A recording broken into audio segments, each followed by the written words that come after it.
Bem, vocês estudaram o que eu pedi? Vocês fizeram um trabalho de casa? Descobriram o que é case? Bom, case significa Computer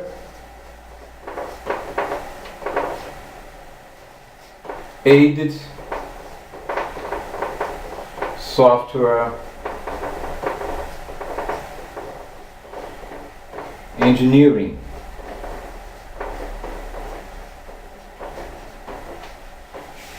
Computer Aided Software Engineering é um software, uma aplicação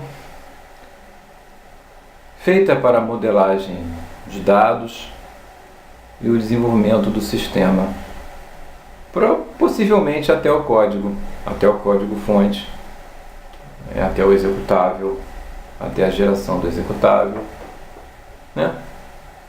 No entanto, toda essa metodologia, como o UML também é uma metodologia, modelos gráficos para facilitar o entendimento da coisa, tanto para quem encomenda o software, para quem vai usar e para quem vai desenvolver, os profissionais envolvidos.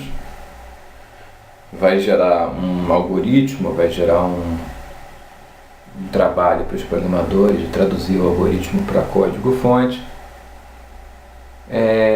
Bom, tudo isso é um processo automatizado que pode ser feito por uma equipe, por um profissional, um analista de sistemas. Ele imputa os dados dos requisitos do sistema, né? Os requisitos do usuário. Ele imputa no case e o case vai gerar para ele toda a documentação sistêmica. Bom,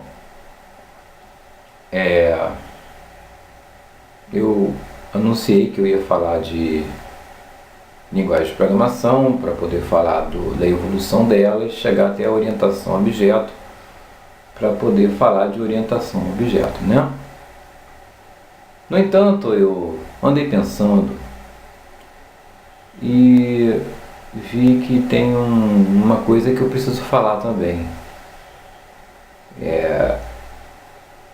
Nós como analistas de sistemas, é bom fazer um exercício dentro de uma equipe em que o analista de sistemas se reveza na coordenação de projetos com outros, tá?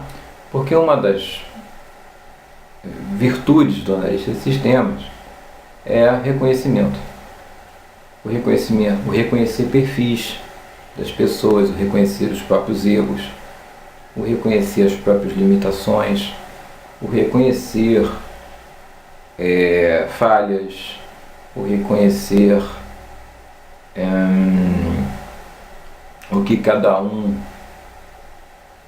o perfil de cada um, o que cada um pode oferecer, né? Essa capacidade de liderança, ela pode ser explorada, né? Isso foi uma ideia que me veio, né?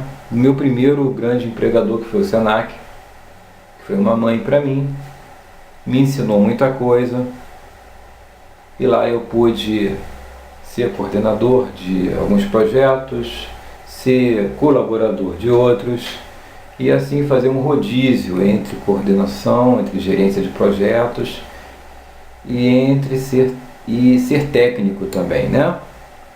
Porque uma coisa que a gente observa, e eu discuto muito isso, é que quanto mais você sobe a nível de institucional, você vai de técnico, vai se promovendo, vai até gerente, quanto mais você se afasta da base operacional, do lado técnico, mais você efetivamente se afasta do aspecto técnico de tudo, né?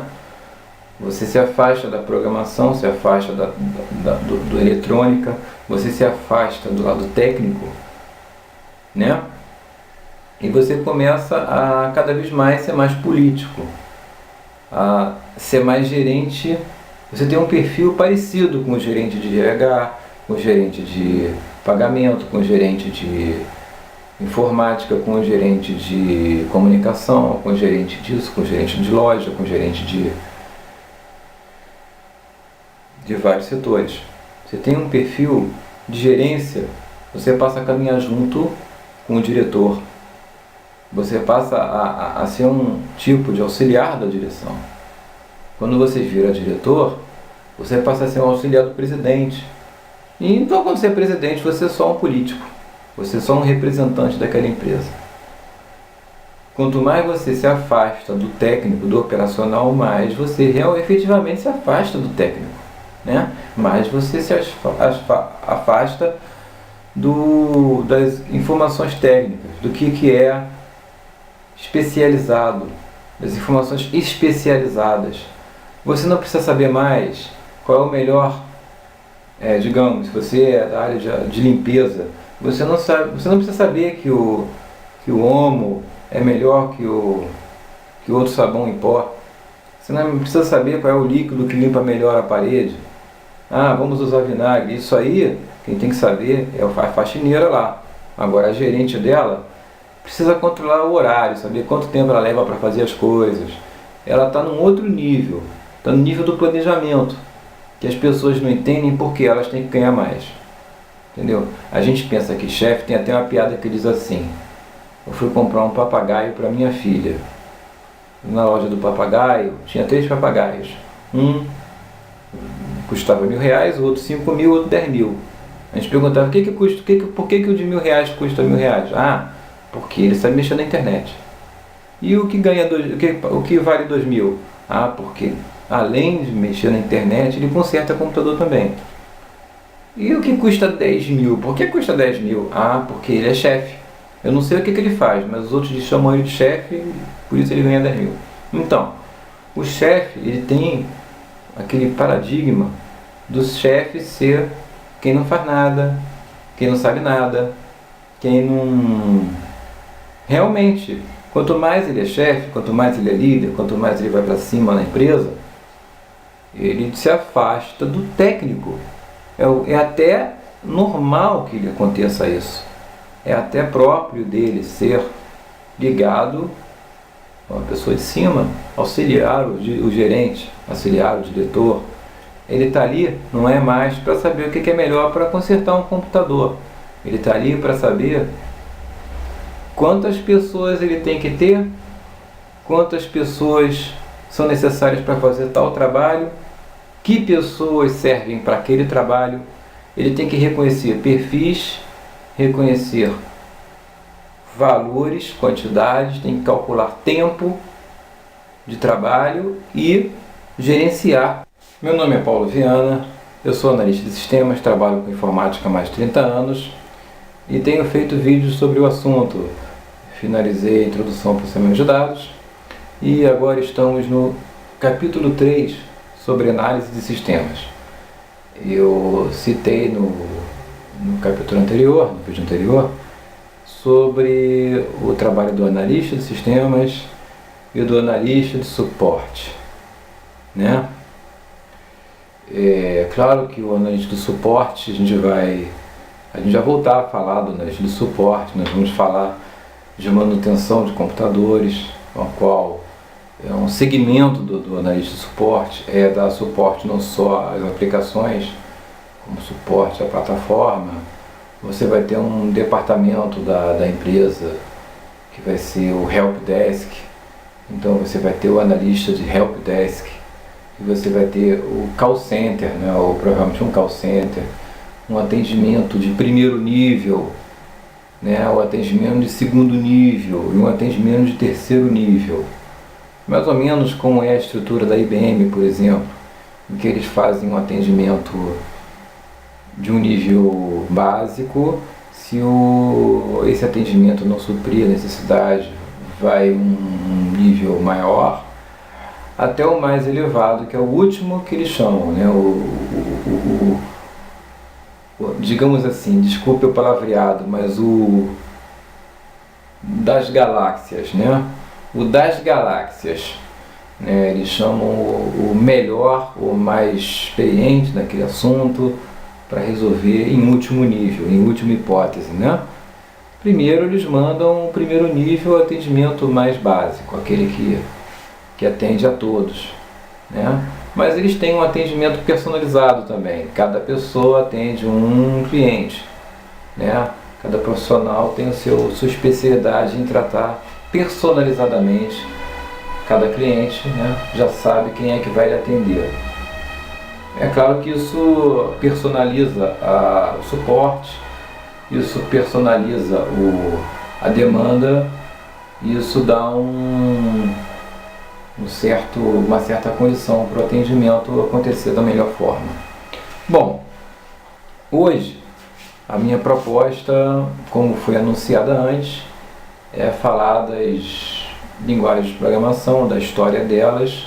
É claro que eu não vou me aprofundar agora. Nesse nível vocês não vão conhecer as linguagens de programação a ponto de fazer algum programa. É apenas a história delas para que eu venha falar das que iniciaram um novo conceito, um novo paradigma no universo de sistemas, que é a orientação a objeto. E com ela veio a análise que deve ser orientada a objeto. Tá? É claro que aquela ideia que eu dei de liderança, de pegar os projetos e fazer um rodízio na liderança e nas colaborações daquele projeto, nos colaboradores e nos líderes, fazer um rodízio, isso é uma ideia muito boa, uma ideia que eu recomendo, até porque o analista de sistemas, ele não deve pensar na linguagem, ele deve pensar que ele tem a tecnologia ideal no conceito do sistema que ele está modelando, que ele vai modelar, entendeu? Então ele tem que se afastar do aspecto técnico, ele tem que se afastar do técnico, ele tem que se afastar da técnica, da linguagem, ele tem que se afastar da linguagem, ele tem que pressupor que ele pode ter a pior linguagem para trabalhar, mas ele vai ter a melhor, ele vai ter a que pode fazer o que ele quer, ele tem que pensar o que o usuário quer e escrever o que o usuário quer. Não importa qual vai ser a linguagem. É assim que ele tem que pressupor a coisa. Ele não pode pensar já na linguagem. Ele tem que esquecer o aspecto técnico específico da linguagem. Ele tem que subir o nível, ele tem que se superar, ele tem que subir um degrau na escada e esquecer a linguagem. Ele tem que imaginar que ele tem a ferramenta ideal a seu dispor, que ele vai ter a ferramenta do futuro já hoje, entendeu? Então ele vai ter que escrever o que o usuário quer, é aquilo ali e acabou, ele vai modelar aquilo ali e o suporte, o projeto vai ter que ser aquele e ponto final, em qualquer linguagem que seja.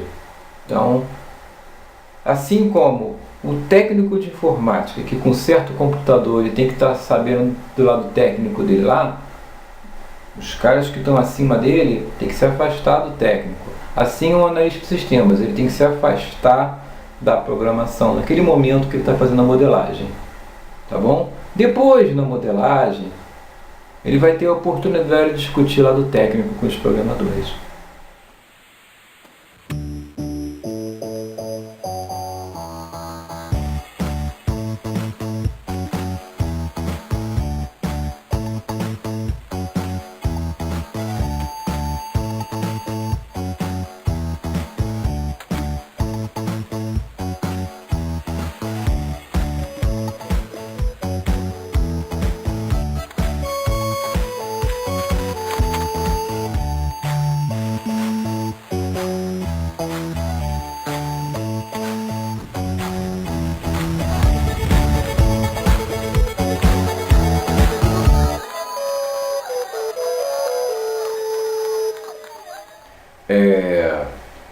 Eu fiz um levantamento, é impossível colocar esse levantamento todo na memória, né? É difícil mesmo. Então, eu espero que vocês também pesquisem, também vão na internet e procurem no Google, né, linguagem de programação,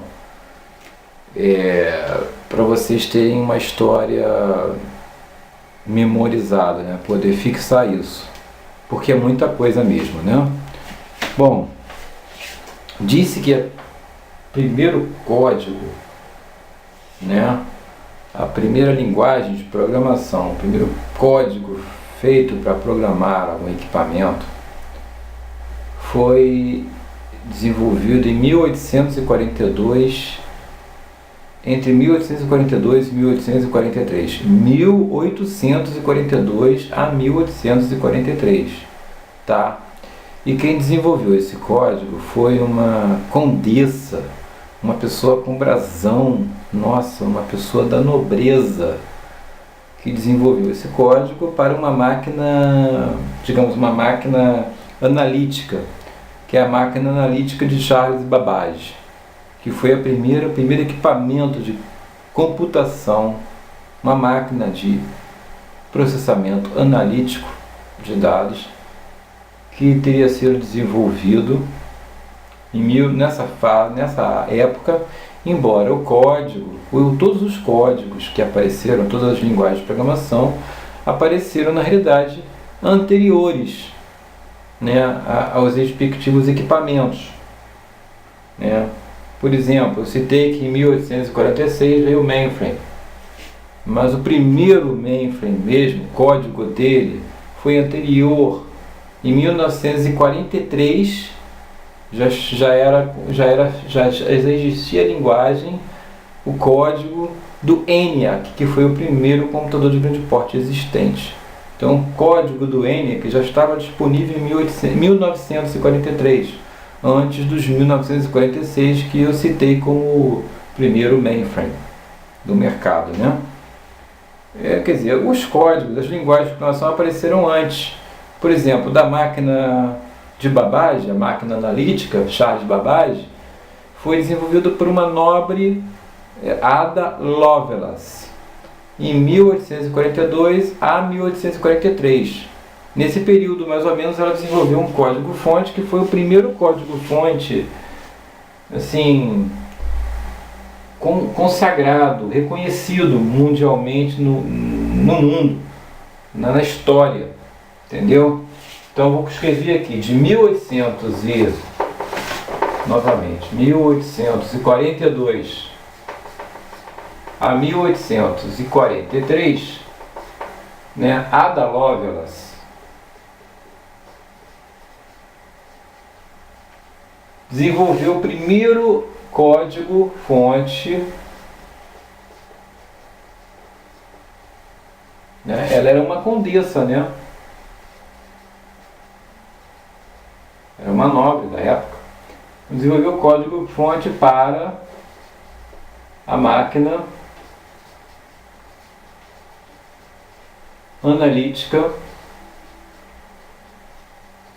de Charles Babbage.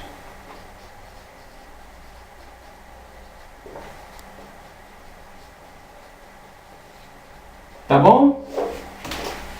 Nessa época mais ou menos, tá ok?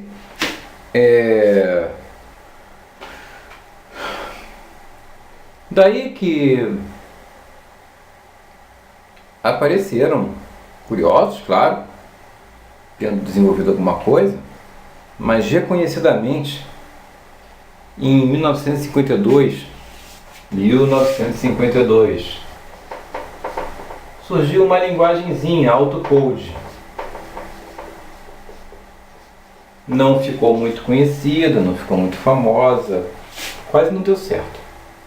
A primeira que realmente transpareceu, principalmente para os formados em engenharias, né, para os engenheiros, para os calculistas, né, para os contadores, assim, a nível de engenharia, mais a nível de engenharia física, né? E em 1954 surgiu o Fortran,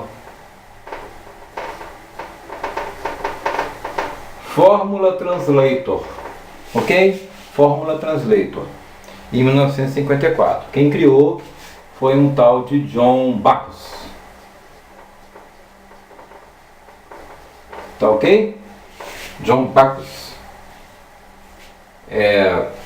Em 1958, não, Vamos colocar, 58 vai depois.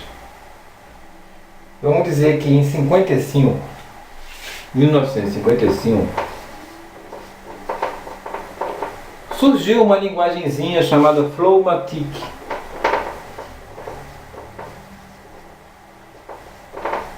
Tá? Flowmatic. Depois do Flowmatic, em 57, veio a Contran.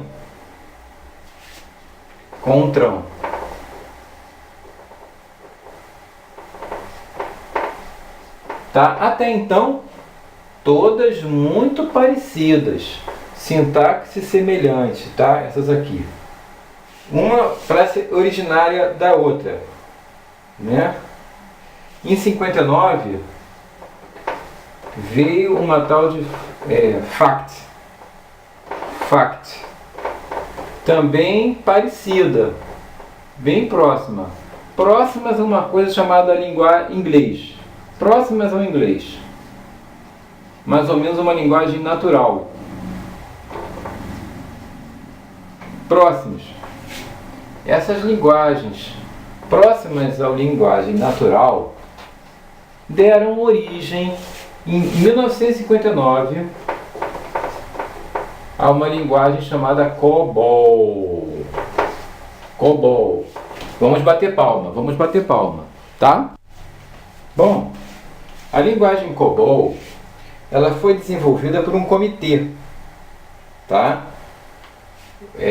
Ela se chama Common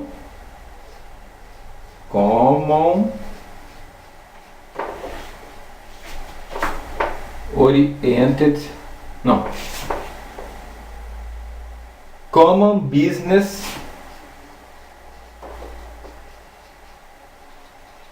Oriented Language, tá? E foi feita por um comitê, o Comitê Short Range Committee, tá?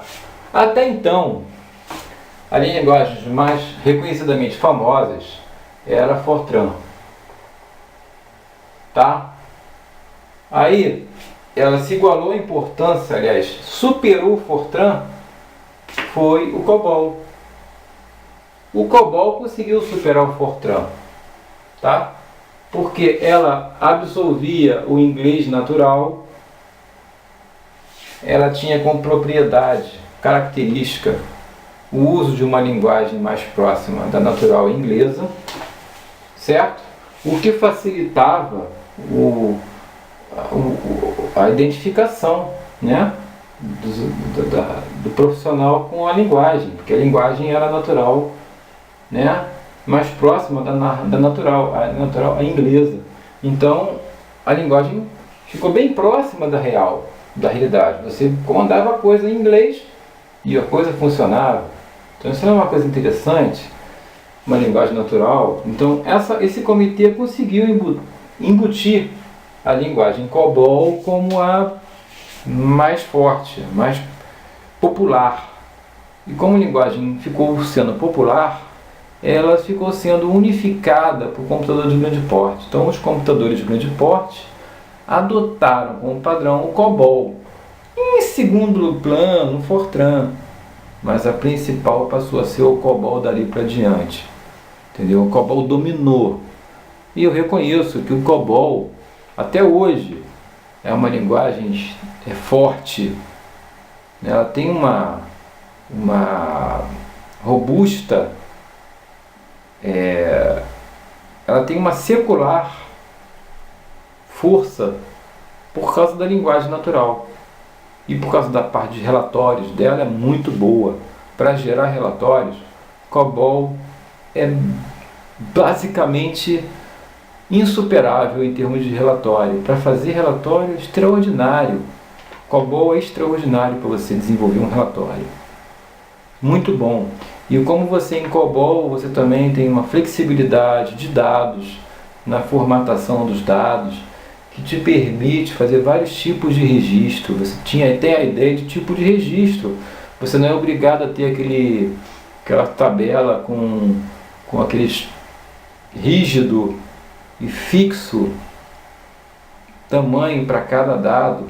Você pode flexibilizar uma mesma tabela com vários. Quer dizer, basicamente você larga a normalização de dados. Você praticamente acabou a normalização de dados. Você pode admitir compressão de dados, tipo de registros diferentes no mesma base de dados. É uma coisa de doido a flexibilidade que você tem para gerar dados, para modificar, para gerar relatório com os dados que você tem e comprimir aqueles dados, economizar memória, fazer dados variáveis, entendeu? Sem você perder a estrutura dos dados, sem você se perder na estrutura, entendeu? É uma coisa, você pode fazer um índice dentro de uma mesma tabela e já está ali propriamente indexado com vários valores para um mesmo tipo de dado, né? Ou seja, significa que você num registro você pode ter uma ideia do COBOL. Vou te dar uma ideia. O COBOL é tão usado hoje, mais usado hoje quanto você pensa. E quando você manda um arquivo para a Receita Federal, aquela lógica de tipo de registro 1, tipo de registro 2, tipo de registro 50, tipo de registro 51. Então, na mesma base de dados, você tem vários registros, parece que vários arquivos na mesma tabela, é do COBOL. Isso é COBOL. Entendeu? E você continua trabalhando com COBOL até hoje, porque você manda o teu arquivo, vai para um grande porte. No grande porte, a maior parte da maior linguagem que existe no grande porte é o COBOL.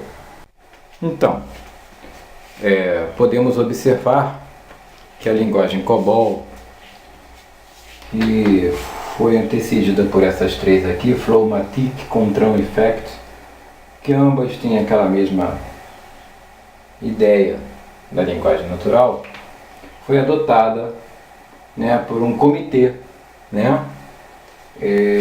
Esse comitê, ela padronizou, fortificou a padronização da linguagem, né? Mas teve uma ajuda de uma programadora chamada Grace Hopper. A Grace Hopper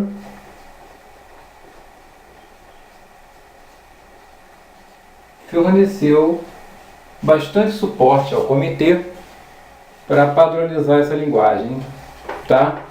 Que nós vamos ver que ela até hoje existe forte no mercado. Ela se fortaleceu pela presença no mainframe do grande porte e ela, como se fala, abocanhou grande parte do mercado também de micro ao longo do tempo, né? Nós vamos ver isso. Vou apagando aqui em cima para a gente continuar esse histórico, porque é muita coisa para a gente escrever, muita coisa para a gente colocar.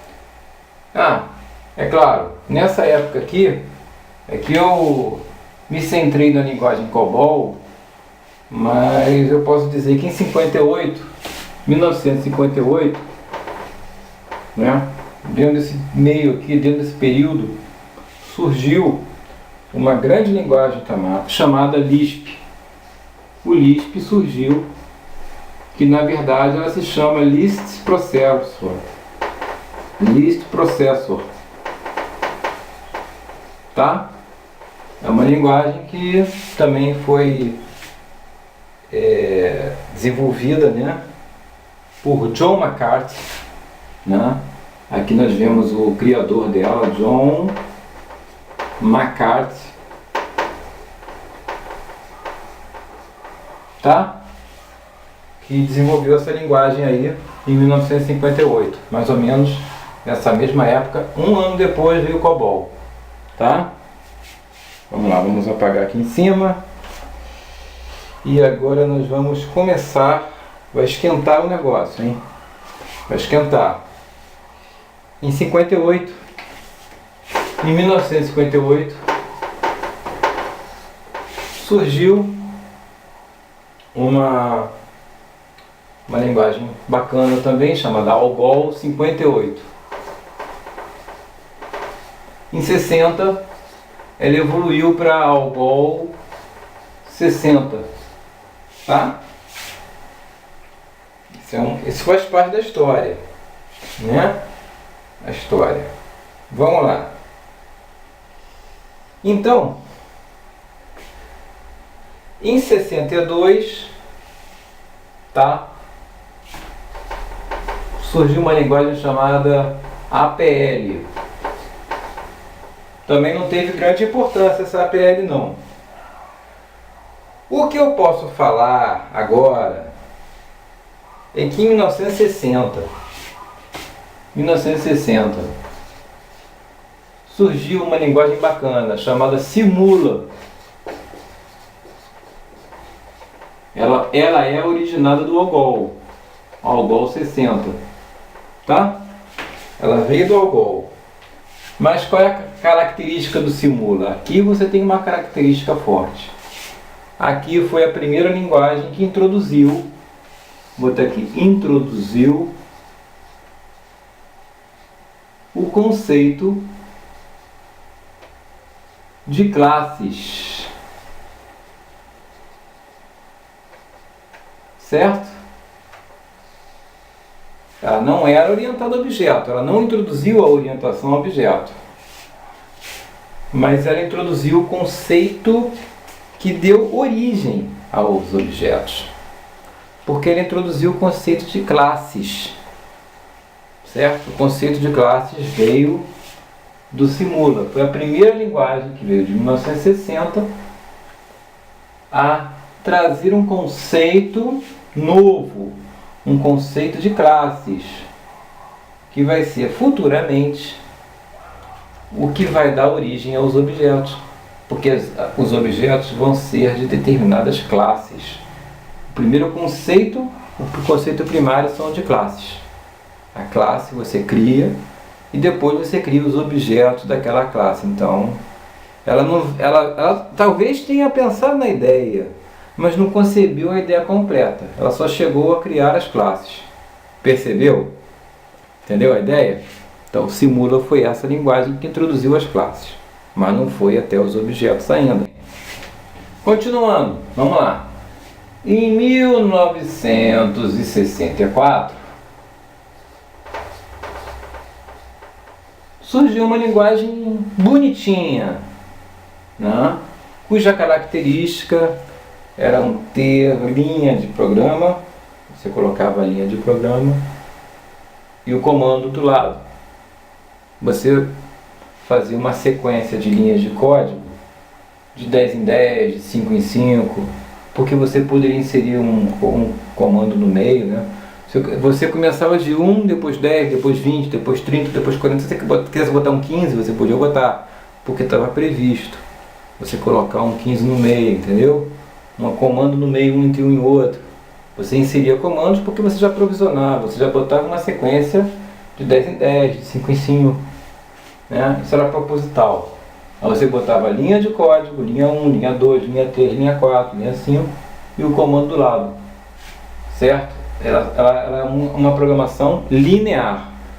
Primeiro rodava a linha 1, depois a próxima linha, depois a próxima linha, ia de linha em linha interpretando o código. Essa linguagem muita gente conhece, da minha época principalmente, porque a maioria dos computadores pessoais surgiram com esse interpretador nativo, o BASIC. Tanto Apple como Sinclair, como MSX, vieram todos com BASIC como linguagem básica. Você já nasceu com ela, você ligava o computador e ele tinha que ter um interpretador BASIC para você poder fazer seus programas. E assim aceitava os jogos também, os programas que tinham para ela, o que você pegava já pronto, né, que você comprava, vinha em BASIC. Alguns, né, você tinha outras linguagens, mas a linguagem BASIC era que vinha na ROM, vinha embutido na ROM do computador, né, como já conhece, o Read Only Memory. Em 64 também surgiu o PL1, nesse mesmo ano. surgiu a PL1. A PL1, ela surgiu para quê? Para uso no banco de dados. É a sintaxe de banco de dados, de acesso a banco, né? Depois nós vamos ver que existia uma linguagem de teoria explosiva muito grande, uma explosão de teoria, uma explosão de comandos, né, numa tipologia forte, uma linguística pesada, que foi a SQL, né? Mas primeiro veio o interpretador PL1, que é onde você inseriria os comandos de banco de dados do Oracle, por exemplo, né?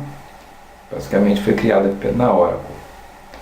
Então em 64 veio o Basic, veio o PL1, e olha só que coisa interessante, aquela linguagem que todo mundo acha que é moderna, que ainda há pouco tempo pensava-se que era nova, a linguagem C, ela foi introduzida em 1969.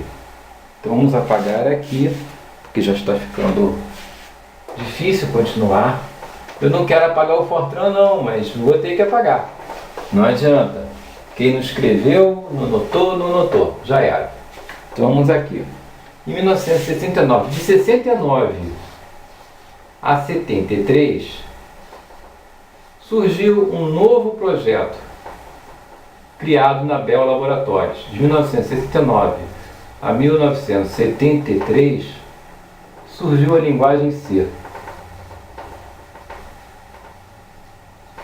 Uma linguagem que você tem uma prototipagem forte, uma linguagem que você tem uma obrigação de identificar as variáveis, você dizer se elas são strings, se elas são numéricas, se elas são do tipo caractere, numérico, nula, o que for. Você tem que prototipar, você tem que criar a função, você tem que criar os tipos das variáveis, definir antecipadamente, logo no início, porque é uma linguagem que vai gerar um executável, ela não é um pseudocódigo, ela vai gerar uma linguagem de máquina ali, então ela não vai interpretar, não vai pré-compilar, não vai pré-processar, ela vai simplesmente gerar um assembly, uma linguagem de máquina lá forte, que já vai executar, o executável vai ser pequeno, né? E você com C você passa a criar até sistemas operacionais que você tem um código pequeno, um executável menor, né? E foi criado na Bell Laboratories por Dennis Ritchie e Ken Thompson. Então, Dennis Ritchie na Bell Laboratories,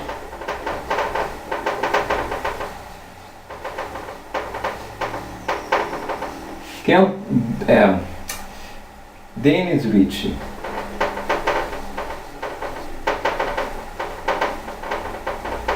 e Ken Thompson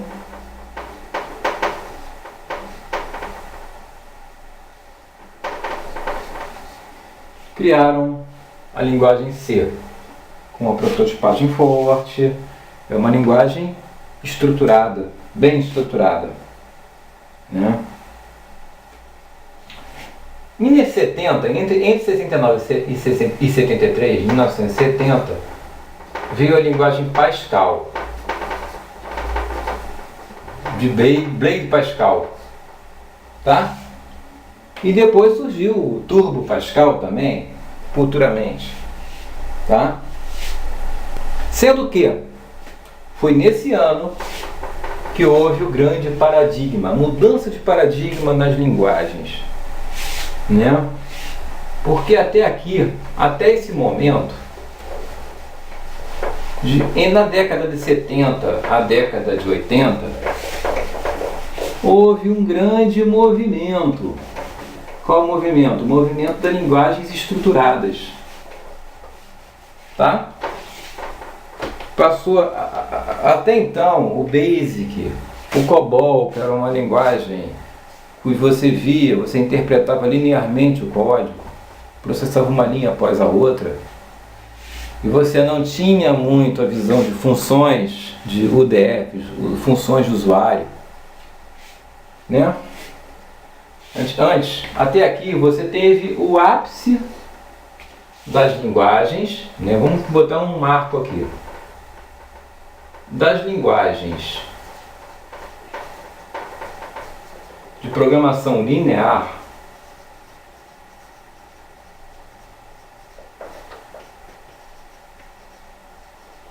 qual é a característica da linguagem de programação linear? Linha por linha,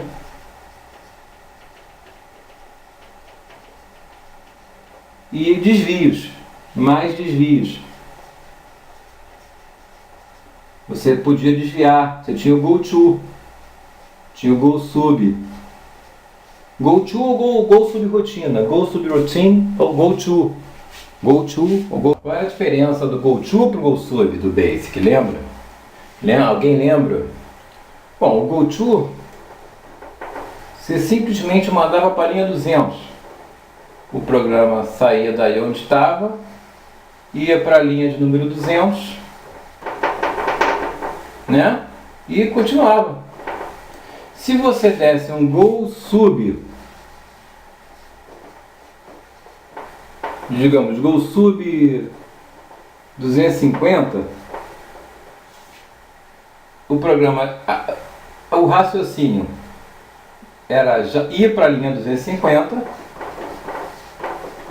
e depois retornar para a linha posterior.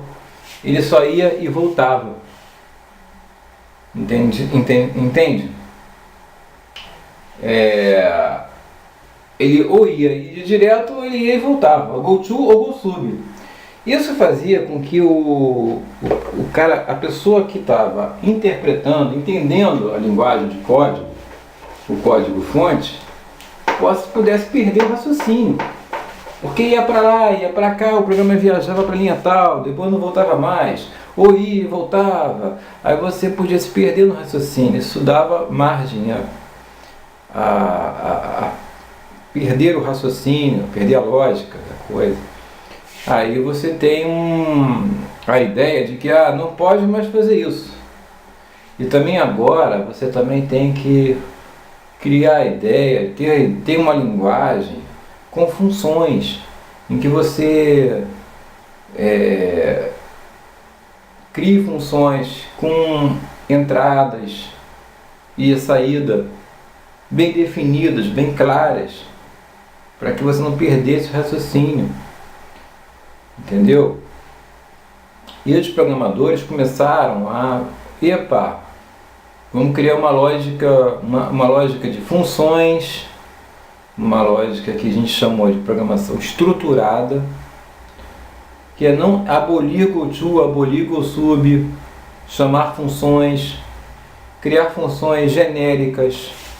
Então a gente passou ao invés de fazer um programa para fazer inclusão, outro programa para fazer alteração, outro programa para imprimir, você já cria uma função genérica e dentro dessa função você já tratava. Se é para incluir, faz isso. Se é para, você usava o if, né, para saber se o código era inclusão, se era alteração, se era repressão, e você tratava a coisa. É como se você, em vez de ter um programa para cada coisa, você tivesse ali tudo no mesmo lugar e ali você tratava, você saberia de que dado se trata aquilo.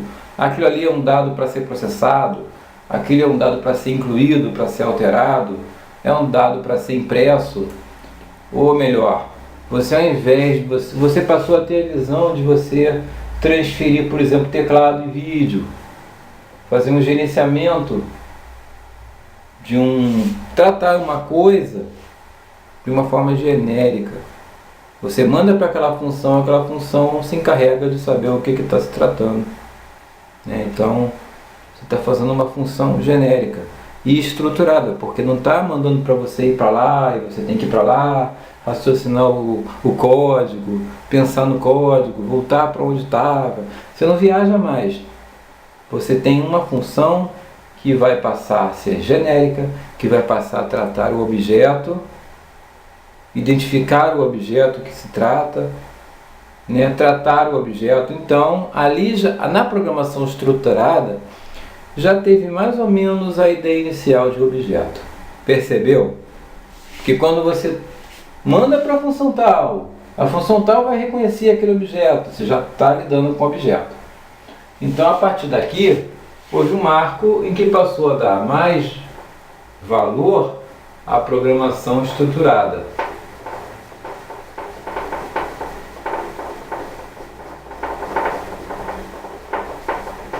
Tá ok? E a programação estruturada era contrária à programação linear. O conceito deixou de ser aquela linha de código do BASIC. Passou a ser uma função, uma UDF. Função definida pelo usuário. User Defined Function. Percebeu? Então você passou a ter uma UDF, passou a ter UDFs que podem ser recursivas, chamar elas mesmas, né? Então ela ficava em loop, chamando ela mesma até sair do loop. Você poderia tratar uma UDF para fazer, vê o que é isso para mim. E a função tratava o que era o objeto e já tinha uma ideia de objeto ali. Muito assim ainda no rascunho, muito a ideia meio assim verde, a ideia crua, nua e crua ainda, a ideia de objeto ainda nua e crua, mas já era o início de uma ideia que levava à ideia de objeto. Sacou? Então, em 1970, surgiu aqui um grande paradigma, o marco do desenvolvimento de programas, de aplicações. Os programas de computador tiveram em 1970 um novo paradigma, que é a orientação a objeto. Porque em 1970 surgiu a linguagem Smalltalk. A Smalltalk, criada pela Xerox em Palo Alto, ela veio com toda a ideia de orientação a objeto, todos os conceitos que eu vou mostrar para vocês em breve, daqui a pouco, tá? Então aqui surgiu o que chamamos de Oriented Object Program, programação orientada a objeto. Dessa programação orientada a objeto é que surgiu a ideia da análise orientada a objeto, certo? Que a análise também, se você na linguagem você já tem a ideia de evento, já tem a ideia de objeto, a análise você também não poderia ser linear, não poderia ser eventos estáticos. Você teria que criar uma ideia realmente de que os eventos podem acontecer, novos eventos acontecerem, imprevisíveis eventos poderiam acontecer. Então o sistema tinha que ser analisado também em relação a eventos e objetos, né? Por conta disso, toda a metodologia voltou-se a orientação a objetos também, porque com isso os desenvolvedores, os desenvolvedores se viram num paradigma. Como continuar modelando o sistema ignorando que existem os eventos e os objetos? Porque se tornaram uma realidade a nível de programação, a nível sistêmico, né? Você vê a coisa com eventos e objetos, tornou-se uma obrigação a nível de análise, a nível de modelagem. Como é que você vai tratar como a coisa é no fim do ciclo, quando o executável já está gerado? Como é que você não vai tratar desde o início, desde a modelagem, a orientação a objeto, a orientação a eventos, né? Ficava uma coisa fora de propósito, certo? Aí eu venho citar a evolução na década de 80, né? Depois dessa fase da evolução da programação estruturada, né? Da saída da programação linear para a programação estruturada, em que desenvolveu-se a ideia de função definida pelo usuário, UDF, né? Vou colocar aqui UDF. O fim do GoTo e do GoSub, né? O tratamento de funções genéricas que já reconheciam objetos e eventos. Tudo isso congruiu para o funil que é a orientação ao objeto, que surgiu com o Smalltalk em 70. Depois, em 1983, não sei precisar se existia, mas uma homenagem à Ada, aquela primeira Ada Lovelace, né, da Condessa de Lovelace, que na verdade o nome dela era Ada Bryan, Adam... Não era Ada Lovelace, a Ada Lovelace era como ela era conhecida, como Condessa de Lovelace.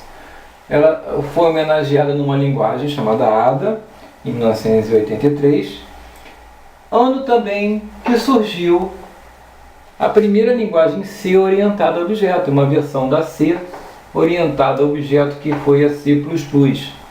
A C++ veio a ser a grande linguagem C, que em 83 também já tem um bom tempo, já amadureceu bastante essa linguagem, com uma prototipagem forte, com as mesmas definições da C, só que com orientação a objeto, né? O conceito de OOP está aqui, ó. Outra linguagem que se tornou popular, ao contrário da Smalltalk. C++ já era popular, né? Em 87 veio o Perl, linguagem Perl conhecida. Em 91 a Python, que hoje também é muito utilizada para gerar código, né? E reconhece muitas extensões, interage com outras, muito boa linguagem gráfica, tem muitas possibilidades gráficas também. Em 91 também surge a linguagem Java, que todo mundo conhece, adotado para celulares, dispositivos pequenos, geladeiras, fogões, televisões, né? Surgiu também em 95 a PHP, né? Que é a PHP. Todo mundo usa a internet hoje para banco de dados, acesso a banco de dados. Em 2000 apareceu a C#, a Cetralia, C#, que também é orientado a objeto. Veio com também a Delphi, integrou no Delphi 2005 a Cetralia também, a sintaxe da Cetralia. E em 2018 surgiu a JavaFX Script.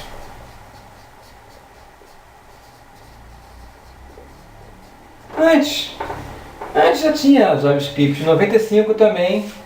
Nesse mesmo ano veio PHP e veio JavaScript também, tá? Esqueci de falar. Então, a gente só esqueceu de falar de Delphi, né? Delphi, eu mesmo era profissional Delphi a nível de Delphi versão 7, depois teve a versão Delphi 2015, né? A Delphi, na verdade, é a interface. Né? A Delphi é a interface de modelagem da Delphi, de desenvolvimento de tela, desenvolvimento de código, o gerador de código, o que interpretava os componentes que você adicionava na área de trabalho, no ambiente de dados. Você estava interagindo com Delphi. A linguagem que ela gerava um código, era Object Pascal. Então eu já falei de Pascal, que foi criado em 70, né? Foi em 70 que eu falei que foi criado Pascal? Acho que foi. Foi sim, foi. Foi 70, deixa eu ver. Foi... Pascal, 70, isso. Depois veio o Turbo Pascal, então houve um crescimento do 70 Pascal, veio o Turbo Pascal, e depois veio a OP,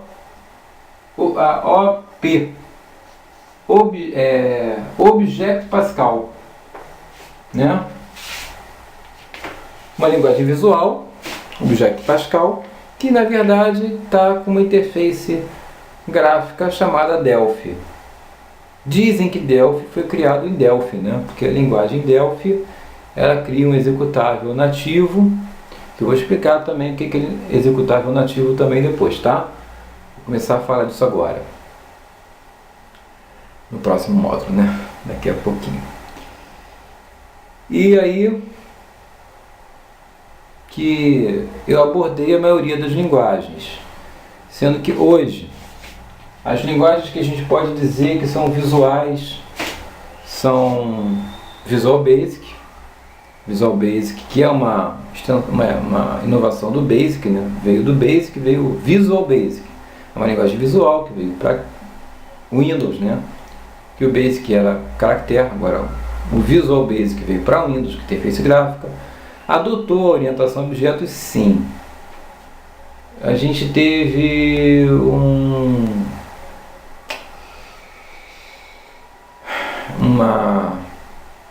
uma ideia de banco de dados também, uma evolução de banco de dados, que eu vou explicar. E também a evolução das linguagens para uma linguagem visual orientada a objetos. Vou explicar isso.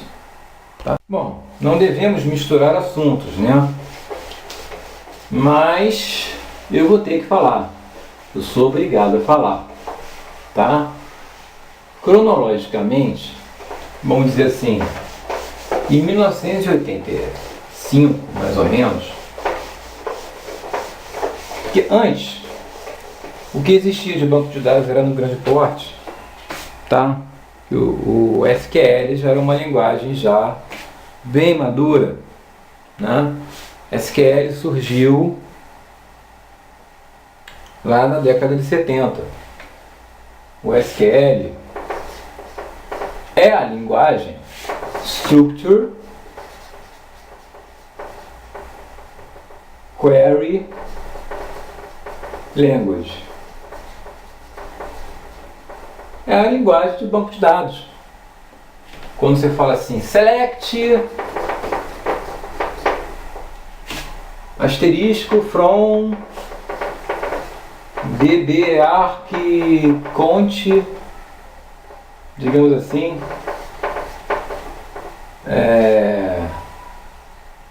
while nome igual Paulo, nome equal Paulo, né? For idade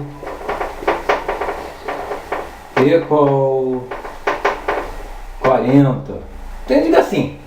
Quando você vê essa sintaxe assim, isso é um SQL. Em 1980, na década de 80, entre 83 e 85, surgiu um banco de dados popular para microcomputadores chamado DBase. DBase 2. Não existiu o DBase 1, isso foi marketing. Surgiu primeiro o DBase 2. Foi para todo mundo pensar que existiu um, mas apareceu na verdade primeiro o 2. Foi um marketing, né? As pessoas pensavam que ele era maduro. E o DBase 2 surgiu, foi um sucesso comercial. Vendeu muito. Todo mundo passou a usar. E esse banco de dados, a gente chama ele de XBase. Gerava uma tabela, um arquivo no PC com a extensão DBF. Tá? normalização dos arquivos era forte. Você podia normalizar todos do nível mais, né, normalizado possível, porque ele não era muito próprio para você não ter arquivos normalizados. Você tinha que criar a tabela de cadastro, você tinha a tabela de movimento. Então sempre que você cria uma tabela normalizada, a ideia é que você crie pelo menos um registro unívoco, existente só ele. A ideia é essa, de um banco de dados normalizado, né? E você tende a ter um lançamento só naquele banco de dados. Não pode ter 3 registros iguais, né? Mas você tinha uma tabela que era de cadastro, tinha outra tabela que era de movimentos, movimentações. Então, movimentos múltiplos e os cadastros eram unívocos. Uma relação 1 para N, uma relação N para N, dependia das relações. Tudo isso a gente vai estudar ainda. Mas, digamos assim, o banco de dados do tipo XBase, daí, isso aqui era um interpretador, um software que você executava no PC, que você podia alimentar uma tabela, alimentar ela, incluir os registros, e tudo orientado a registro. Então o XBase é um banco de dados, mais ou menos. É considerado um banco de dados? Na verdade é um arquivo de dados, né? O XBase é um arquivo de dados, né, constituído por se relacionar, se referenciar, se modelar, se constituir, se relacionar, se posicionar, se dar enfoque,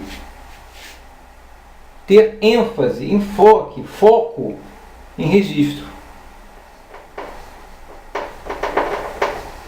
Então,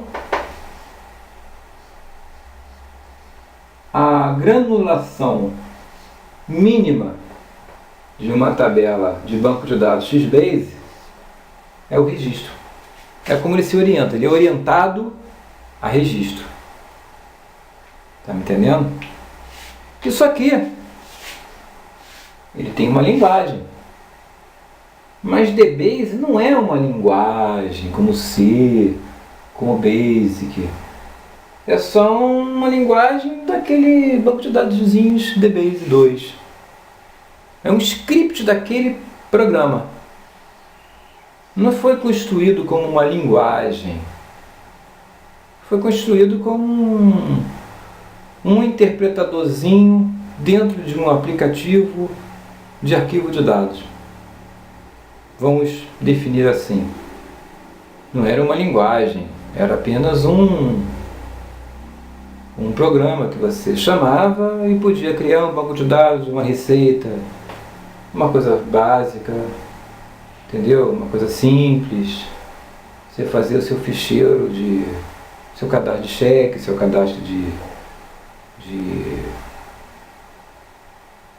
receita, seu cadastro de materiais, de bens, que podia fazer um banquinho de dados e tinha uma sintaxe, uma linguagenzinha, um script. Vamos dar o nome de DBase para a linguagem também, tá certo? Para os que têm ciúme, né? Os que acham que DBase é uma linguagem. Não é uma linguagem, mas é uma linguagenzinha, um scriptzinho, como se fosse uma aplicação que você pudesse falar com ela através de uma linguagenzinha, mas não é uma coisa muito robusta, nada sensacional, espetacular, né? Como se você estivesse falando com o navegador através de uma linguagenzinha, entendeu? Nada muito complicado. Então, do DBase 2,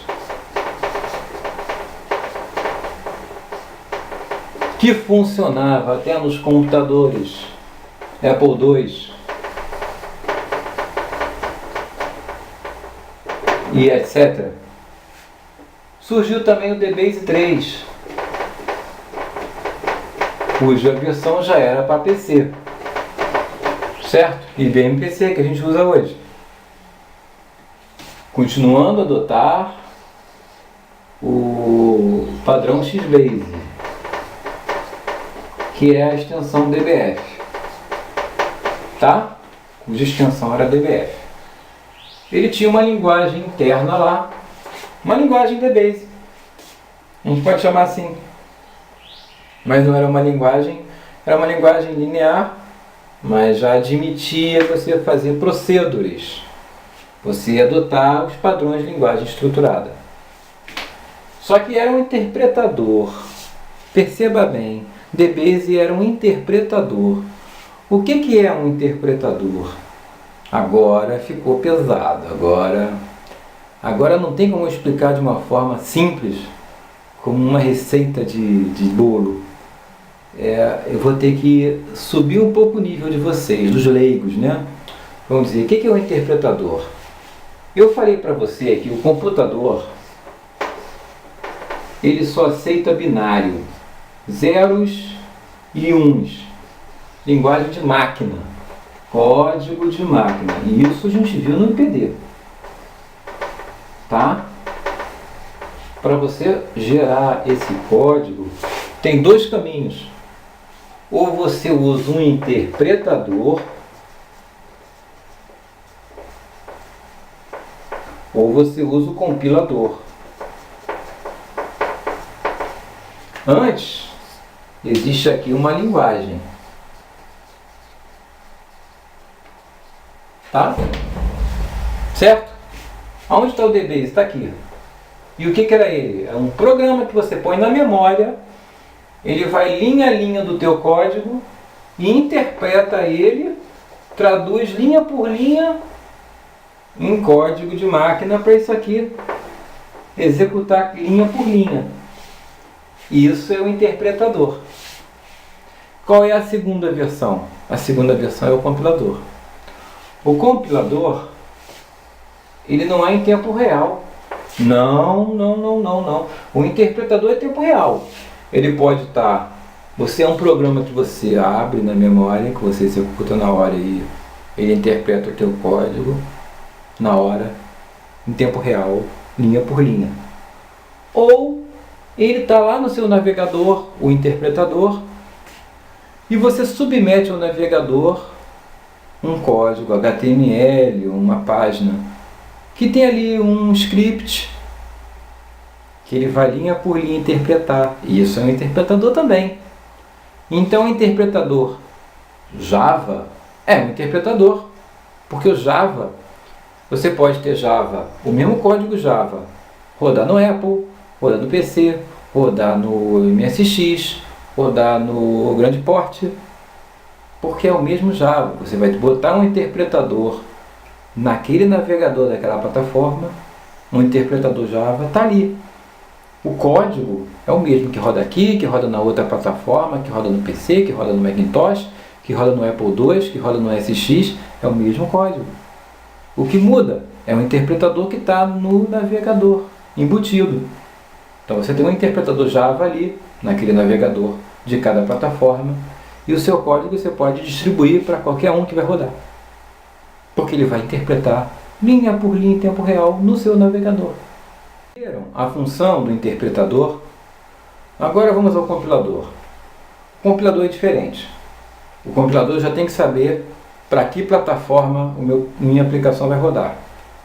Vai rodar no PC? Então eu tenho que ter o compilador para PC.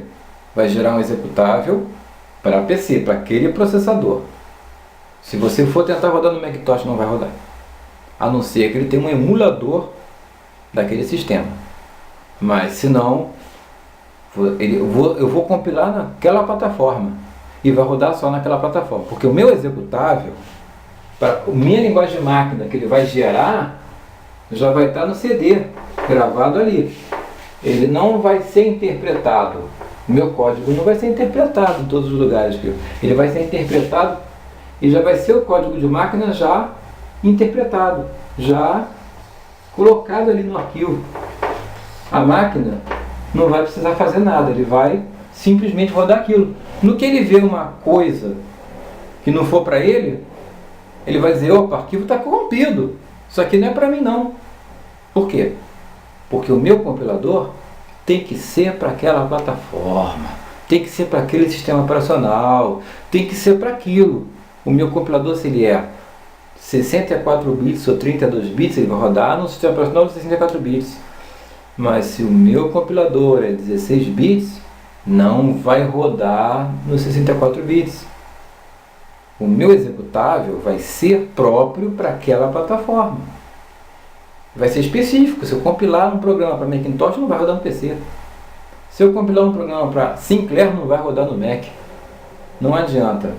Porque o meu compilador, ele vai pegar, ele vai interpretar não em tempo real.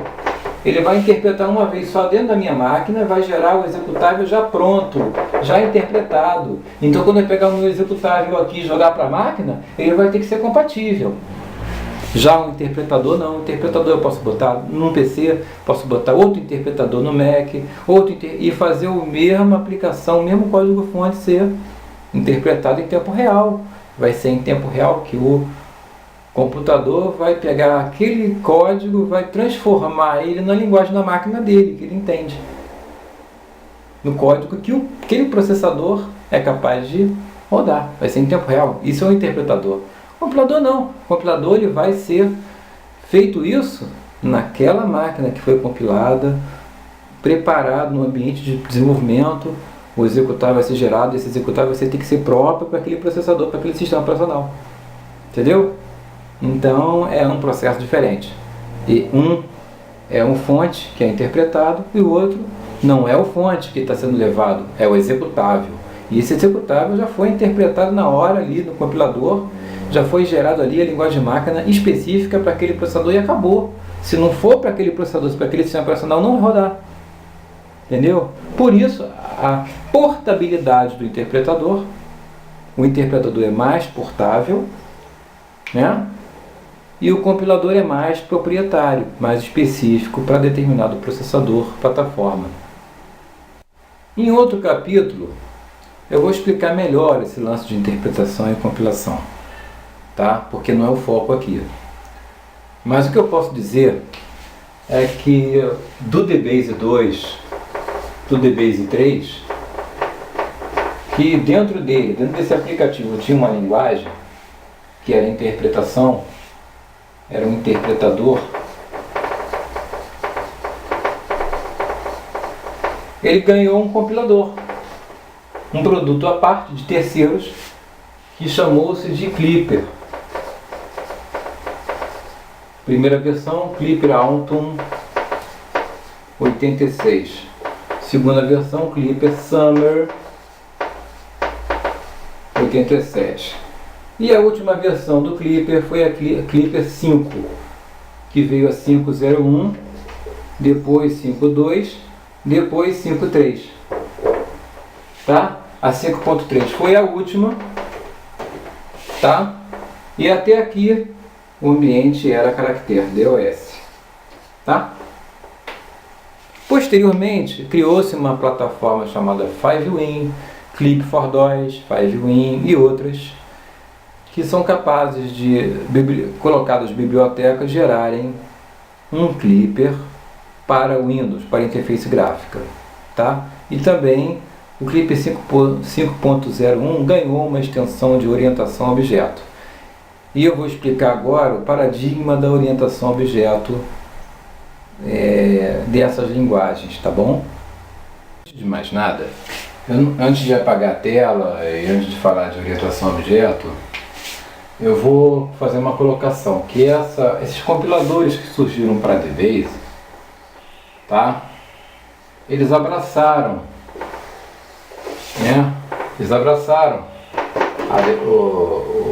o produto DBase, que era da Washington Tate, né?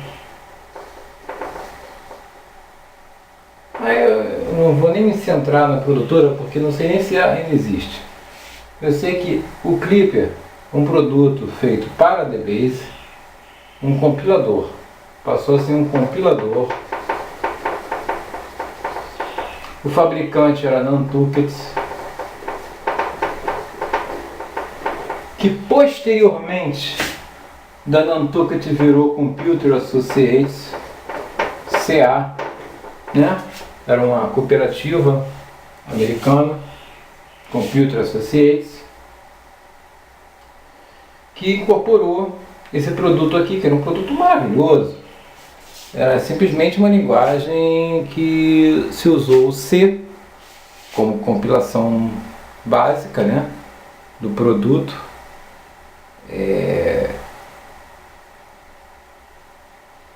Do C acrescentou-se uma biblioteca para acesso ao gerenciador, a um gerenciador de banco de dados XBase, né, que era orientado a registro, que através desse compilador você podia fazer programas de computador, e a linguagem era estruturada, programação estruturada, você tinha acesso a UDF, né, User Defined Function, e ainda mais, você ganhou a OOP, né, a orientação a objeto. Mas vamos lá, vamos falar de orientação a objeto, certo? Depois, no próximo vídeo, nós vamos fazer um comparativo entre o universo XBase e o universo SQL, que são os bancos de dados atuais. São MySQL, SQL, SQL Server, né, da Microsoft. Tem várias versões de SQL por aí, que eu vou falar delas, né? São várias versões. Tudo baseado em Structured Query Language, né? SQL, que é uma tecnologia de 1970, da década de 70. Na verdade, foi uma regressão àquela época, por conta da filosofia cliente-servidor, que eu vou explicar, que eu já expliquei, assim, mais ou menos na época do IPD, quando eu falei de rede de computadores, né?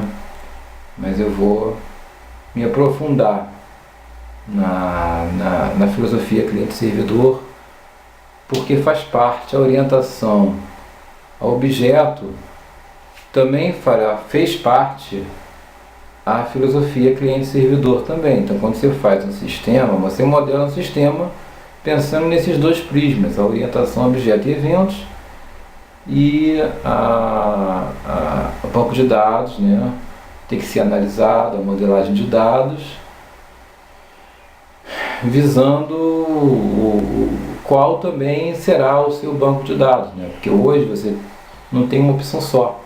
Antes você tinha um executável, que já tinha um gerenciador de banco de dados, que já tinha seu próprio gerenciador, e a ele próprio você podia fazer um executável unificado, banco de dados com sistema. Hoje não, hoje você ainda pode, o cliente usa Oracle, o cliente usa não sei o que, SQL Windows, SQL Server, MySQL. Então você tem uma diversidade de opções. Então a sua modelagem também, você já pensa no banco de dados. Não pensa na linguagem, porque o seu modelo tem que ser ideal, mas pensa no banco de dados. Que não adianta. Ou o banco de dados já tem um SQL, já quer que faça daquele jeito, ou você tem um produto e oferece para N clientes, e cada um tem seu próprio banco de dados, você não sabe se vai ser o seu que você vai oferecer, né? Então, tem toda uma complexidade hoje. Então, no próximo vídeo, nós vamos ver o XBase e o SQL com as suas respectivas visões. Não estou querendo puxar areia para caminhão de ninguém. Só vou fazer um comparativo aqui entre as duas, ver com as suas, porque as duas têm vantagens e desvantagens. Essa é que é a verdade. Entendeu? Quando você faz um banco de dados SQL, você também tem que ver que ele não vem, o negócio não vem já Zerado não, você que tem que na tua aplicação limpar a memória, fazer um clean lá nas tabelas, porque senão elas podem ter lixo. Você tem que inicializar o banco de dados, né? Tem toda uma formatação que você tem que fazer, porque se você trabalha com XBase já é diferente. A estrutura do banco de dados já é outra, já vem preparado para você trabalhar, pegar e usar. Né? O SQL tem diferenças entre elas, né? Algumas diferenças, embora exista toda uma padronização, o que? Na linguagem. Então, vamos ver o que é mais ou menos esse paradigma da orientação a objeto. A orientação a objeto mesmo, vou deixar para o próximo vídeo. Para a gente saber o que é realmente orientação a objeto, vamos ver no vídeo que vem. Certo? Hoje eu só vou fazer umas colocações aqui. Que o Smalltalk foi a linguagem que trouxe a orientação ao objeto. Mas ela não foi muito... Hoje ela ainda não é mais utilizada. Não tem muito valor de mercado, né? Você falar de Smalltalk hoje, você não está falando de realidade, não existe, não está sendo trabalhado Smalltalk. Hoje você tem C#, até C++ você tem, são linguagens realmente orientadas a objeto. Tem muitas pessoas que contestam quando vem uma linguagem tipo Clipper 5,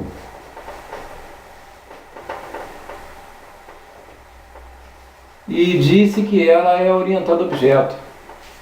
Porque, na verdade, se você for estudar a orientação a objeto do Clipper 5, internamente você vai ver que aquilo ali é uma grande matriz.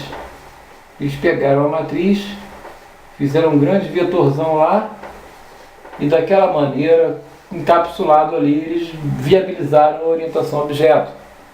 Isso é orientação a objeto real? A mesma coisa que se diz no Visual Basic.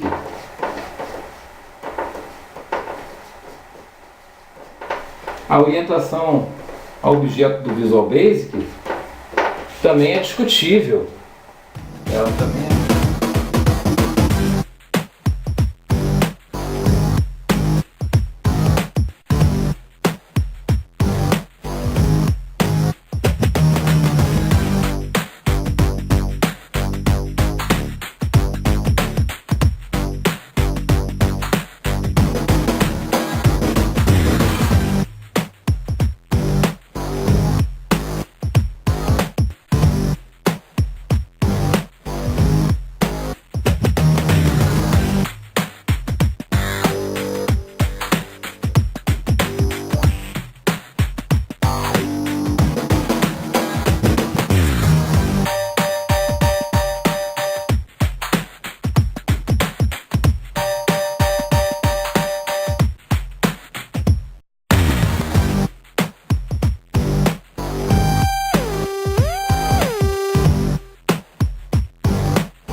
Vídeo, dê o seu like, faça o seu comentário, inscreva-se no canal, participe. Eu estou pedindo para você participar cada vez mais. Futuramente, assim que você gostar, eu sei que você vai ter curiosidade, vai querer saber, vai querer saber dos outros cursos, vai querer acompanhar, vai querer ver os cursos que você perdeu de repente. Entendeu? De IPD, muito bom. Eu quero só transmitir o meu conhecimento para vocês.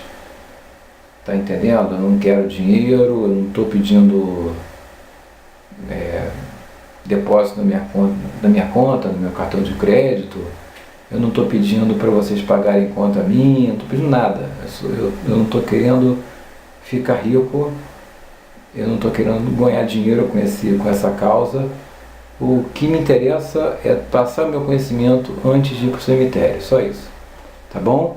Se você gostou do vídeo, no próximo vídeo nós vamos nos aprofundar em orientação ao objeto, a nível de programação e depois a nível de modelagem, entendeu?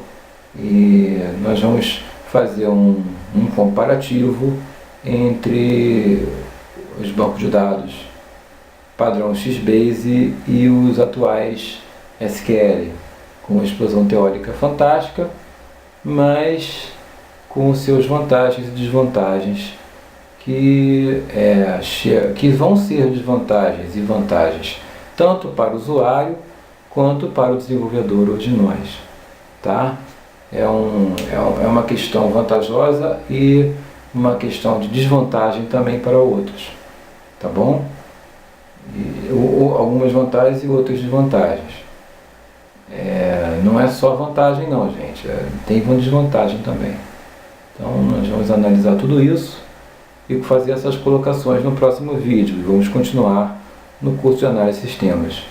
Hoje nós fechamos o terceiro vídeo de análise de sistemas e se você gostou do vídeo, repito, dê seu like. Um abraço e até a próxima.